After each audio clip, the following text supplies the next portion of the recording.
Wake up. Wake up. Open your eyes. Hold still. Not infected. Sherry? Where's Sherry? Sherry's fine. Do you know Sherry? It's an impressive display of strength. What happened to her? We have to assess the situation. Who are you? I'm Claire. I didn't foresee this.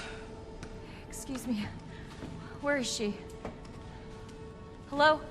What? Where's she? Annette. Tell me, what happened to William? I don't know. Who's that? The creature responsible for this. What? Can you help me find Sherry? Seems to be evolving much faster than expected. Where are you going? Look, I don't have time to play 20 questions. Everything's under control. I need to find Sherry. My daughter is not your concern.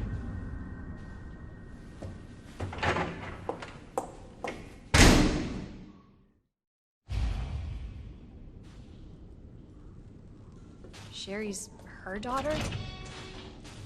Great. So, Sherry's parents are both monsters. What's going on, everyone? It's the Niskel. Welcome back to Resident Evil 2 Remake. A lot to unpack there. I do like that, Sherry's dad, if you want to call him that. Well, he is, but we'll get into that. He got rid of your Mr.X problem. The memes are dead. Get over it. Nah, I'm just kidding. That scene blew me away. I thought Mr. X was going to be here the entire time, but nope. Halfway through your campaign, your stalker enemy's gone. He will not come back. So that's cool. Another thing is that line that Sherry yells as he's attacking. That is her dad. You can tell by the fact that he protected her with a little bit of the humanity that you could hear in his voice, just for a split second there before he evolves again, and also by killing Mr. X, another form of his humanity. But then you see the mutation, the monster taking over, and then it becomes violent, unpredictable. And that's what that log we just read kinda talks about. The G-virus is evolving at a rapid pace, and that's essentially what we saw Annette murmuring to herself. It's like, it's evolving much faster than expected. It's so much, all in one small collection of cutscenes. And as soon as you actually put it into order there, you start to think, oh, shoot. So, Dad must have either experimented on himself... Where did Sherry go? ...or got experimented on, became a monster, his wife was helping him out, and they both either got separated from Sherry, or even worse, abandoned her. And that's where we are right now. Family drama, accompanied by monsters. That's great. We love that. Sherry? Can you hear me?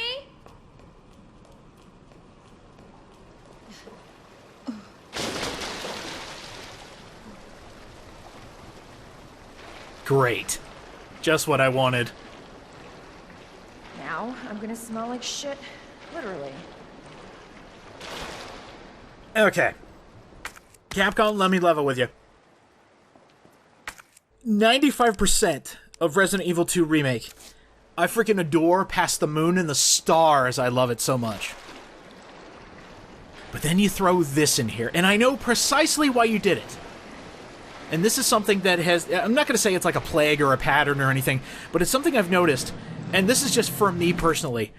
Every single Resident Evil game that has come out since Biohazard always has that one section where I'm just like, okay, I could do without this. For Biohazard, it was the ship. For Heisenberg's factory, it was the factory in Village. There we go. I got ahead of myself. For Resident Evil 2, I'd say it's this entire segment. It's not overly difficult, it's not overly long, but... Cable car. Here? There's your final objective, the cable car. And also find Sherry. That's a close second. But we're going to have to go through a sewer level in order to do that. And I really hate saying that because it just seems like it's a small blemish on an otherwise fantastic 10 out of 10 Resident Evil game. And it's not even that bad. But it's what they do with it.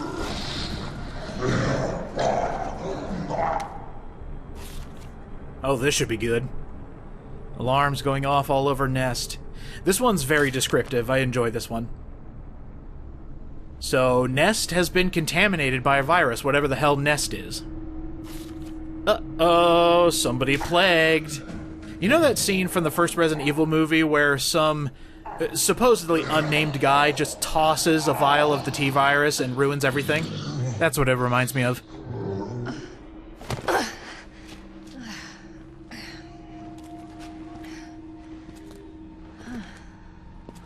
What is this? Sherry, I told you, I cannot leave here until my work is done. That's what you always say. Sherry? Why didn't you stay in the house? It was safe there. Hey, Sherry! I was scared. Those things were everywhere, and You should have called the police. That's what we taught you. I did, but nobody came, and you didn't answer your phone, so... Sherry, I don't have time for this.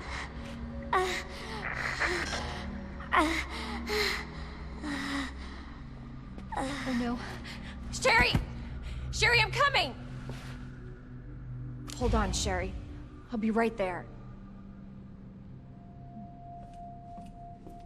My theory is, the reason Annette is so freaked out, for one, her daughter's in danger, but for two, if you noticed how hyper-focused she was on writing down the details of what G-virus had done to that elevator, you notice that she hard focuses on work and misses details that are around her because of that hyper-focus. I don't think Annette even knows that Raccoon City fell. What an awakening that would be! The fact that she told her daughter, "Why didn't you call the police?" There were no police to call. So that's a fun little detail if you think about it. Just Sherry's parents are a very unfortunate case, and Sherry herself is very unfortunate. Speaking of which, she collapsed. What's that about? Well, this actually kind of has to do with the file we found as soon as we woke up. The G-virus infected Chief Irons. He died. The G-virus's main objective is to find a host to reproduce.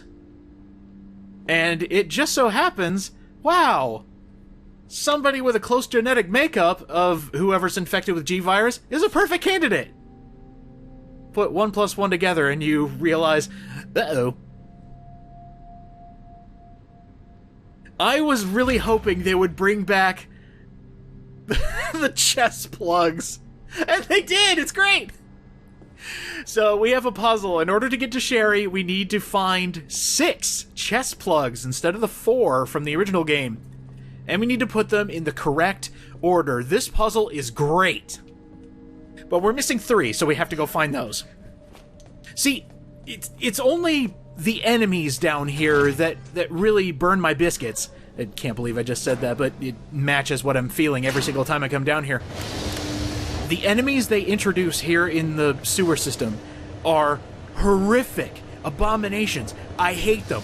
Everything else is perfectly fine. The routing, the items you get down here, the puzzles you have to do, even the boss you have to find down here, it's all perfectly fine. Except for the new enemies they introduced. Oh, they suck. And I can't wait to talk about them. Well, hello. You seem important.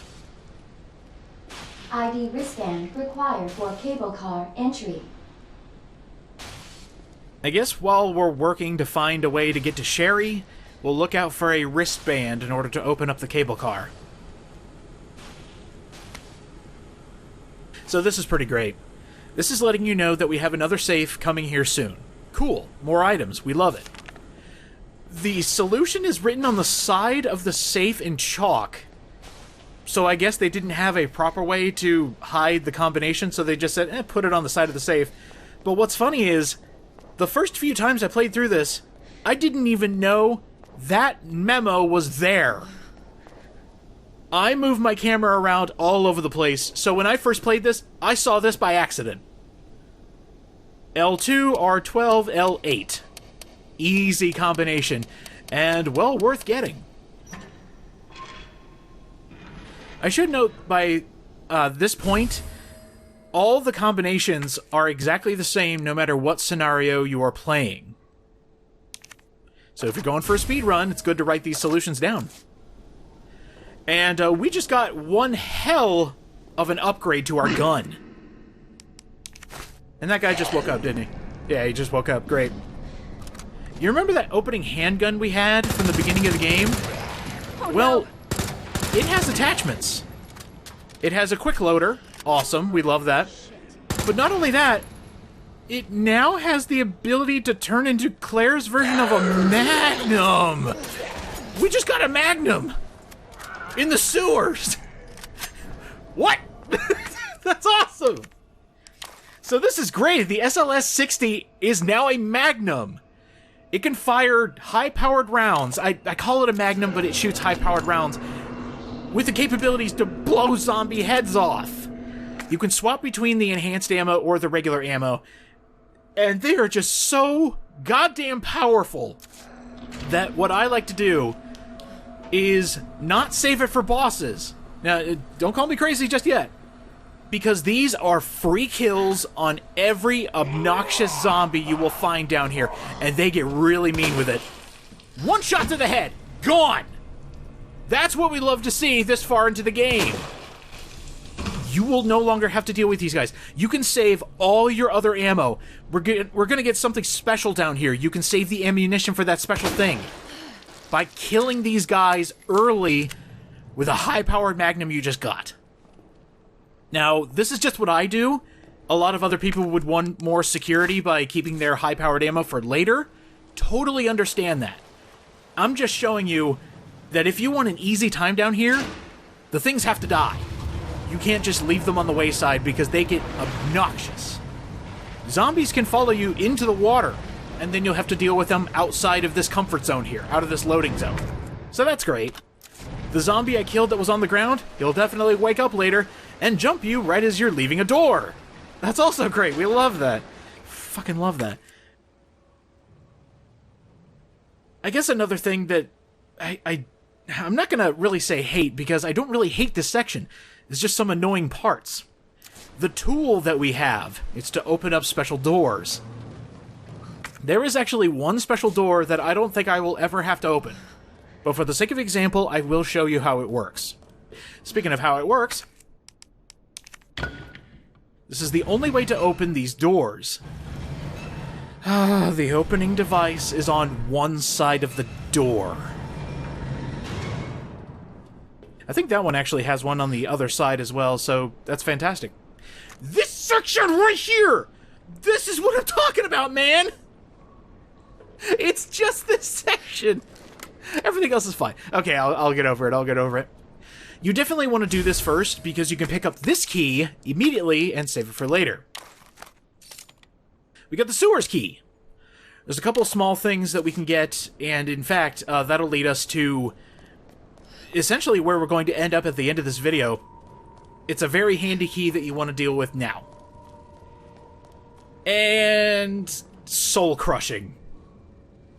That is such a beneficial shortcut, especially when you're trying to find your way around here, but it is blocked off because some jerkwad broke the device. We love it, we love it. Okay, we can deal with this. I would say get familiar with the map. You're going to be using it quite a bunch. And if ever you see one of those devices before you get the tool, or even after you get the tool, just unlock the door, get familiar with where they are, and you should be fine. Yeah, let's go ahead and get this section done. This right here, this is a mean section, but it's okay. I'll lead you through it. Okay. This place is creepy. Yup.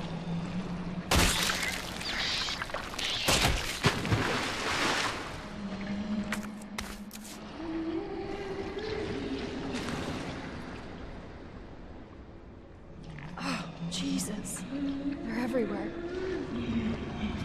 You know the thing that burst out of Chief Iron's chest? Yeah, that little mutant. Did you ever wonder what it would grow up to be?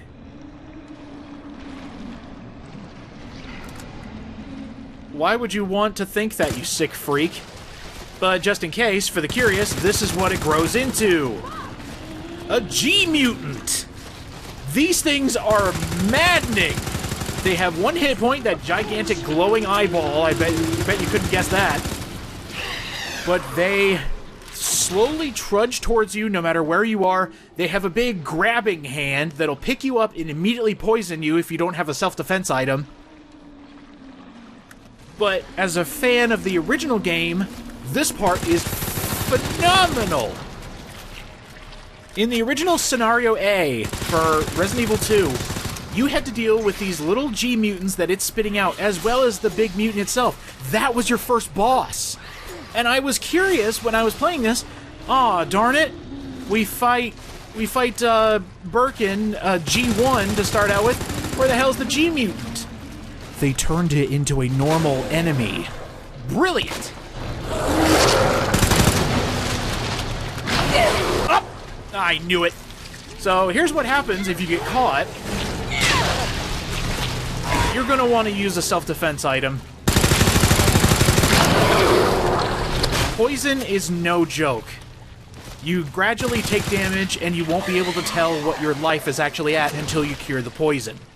Also, if you use a knife, you can easily get it back after killing the mutant.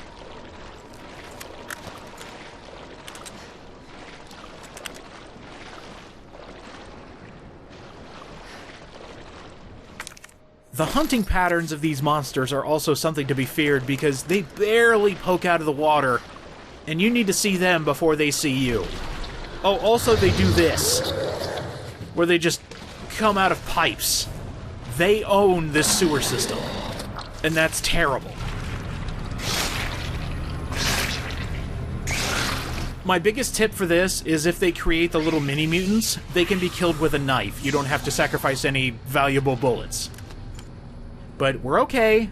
We're out of that section. We won't have to deal with it for a while. What are you doing down here? Alright.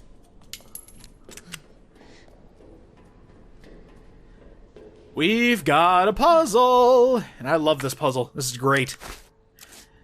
If you do end up coming down here, you'll have the makings of a fully healing item. They had a little bit of mercy when it came to this section because you can find a fully healing item by the time you get to this section.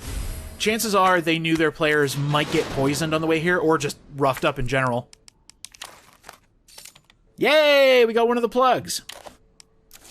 If you ever want them properly labeled, just examine them closer.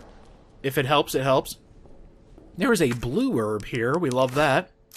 I've got 3 full heals in my inventory. Oops. I didn't mean to have this many. Alright. So what they want you to do is to constantly mix and match plugs in order to open up the doors. This is a great puzzle. I love this. But also, there's a cool I want that over there, and I want that cool you want that. Because you want that. Oh. That sound was a zombie falling from the ceiling. Fantastic. There's another plug. We'll be needing to take this and the queen plug. Oh, king and queen. Perfect. Be careful. Dropping down here, there is a zombie almost immediately behind you. I was trying to bait it out, but it didn't work. Yep, there he is. What the hell?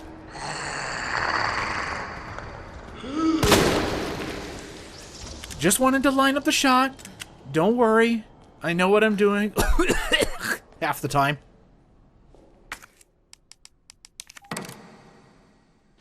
Oh, hello, beautiful. Gimme! The Spark Shot. Exclusive to Claire's campaign. The Spark Shot works kinda different from the original.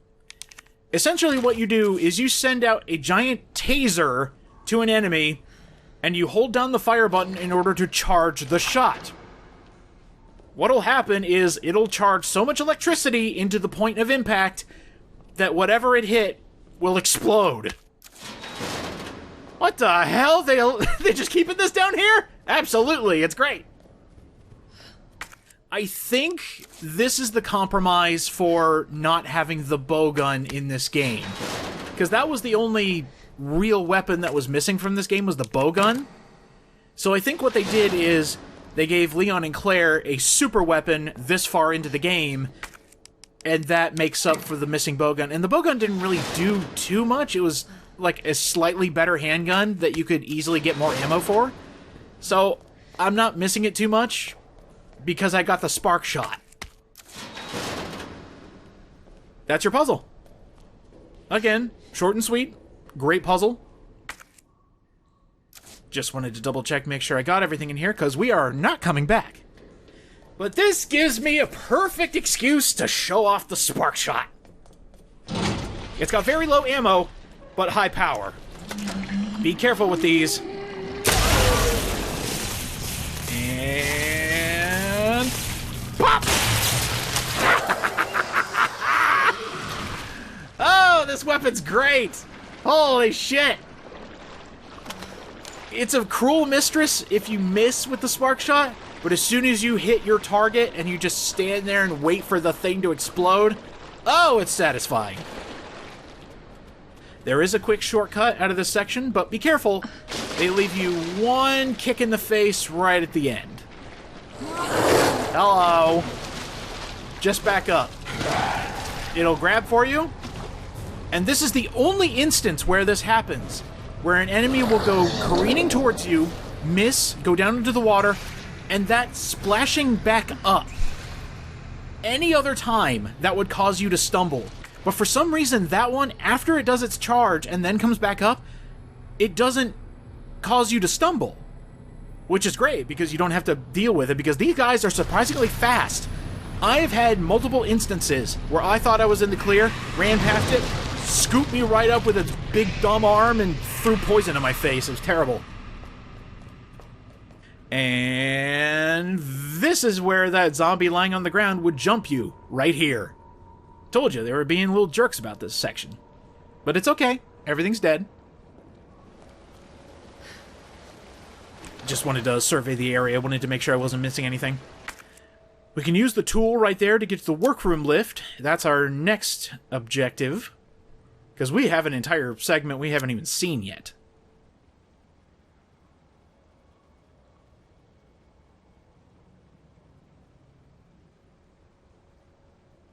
I believe this is past me telling future me, hey, this is how you do it. Stop getting lost. I can't tell you how long this section took me my first playthrough. Also, be careful. Keep walking. Because of that. And because of that. Okay, we're good. We're good. As long as you veer all the way to the left, that guy won't stumble you. It's a 1-2 punch. I really dislike it. Where you get pushed aside, and then he comes up from the water, pushes you aside again, and if you're 1 second off, you're getting picked up. Just run past it, and now that guy is in your way. We love to see it. It's great. Yay. I'm done. I promise. I'll stop complaining. Because here... ooh, this is good. A little bit of handgun ammo. A free kill. More inventory space, yes! There was a reason we came here. Woo! But also, and that first time getting that, scratching my head going, what? They're gonna make us go back to the police station for that? Or there's a place to develop film down here? I don't know. Oops. Well, that could have gone better. I didn't want to waste that ammo, but it happened. It's okay. We forgive around here. Oh, that didn't kill. Very surprised that didn't kill. There we go. So I don't think I ever mentioned... you... oh! Hello! I'm gonna take this, honestly. Yeah, I knew I wasn't gonna die there. I didn't want to use the hand grenade. I'm gonna use that for later. But let's talk about focus shots. You notice how my reticle was kind of slowly moving into the middle and getting easier to aim? The more focused you are, the easier it is to get critical hits. Not guaranteed, but it'll deal a lot more damage and have a higher possibility of a crit. Which is why the combat in Resident Evil 2 Remake is so dangerous. Because you basically have to sit there and wait for the creature to get closer to you to get a better shot. Risk versus reward. I'm going to go ahead and go through the treatment facility. I am running out of inventory space, and there's still a few things I need to pick up. So we're just going to... Yeah, we'll keep going this way. Yeah, I do want to show this off because it's just extremely cool.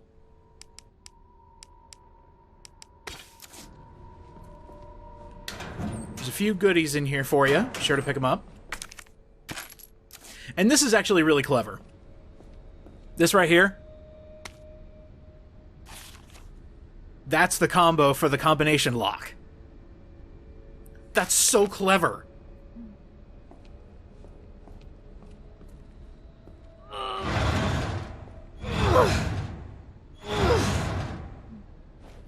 Speaking of clever, alright, you win this round. I thought, where is this going to lead, I wonder?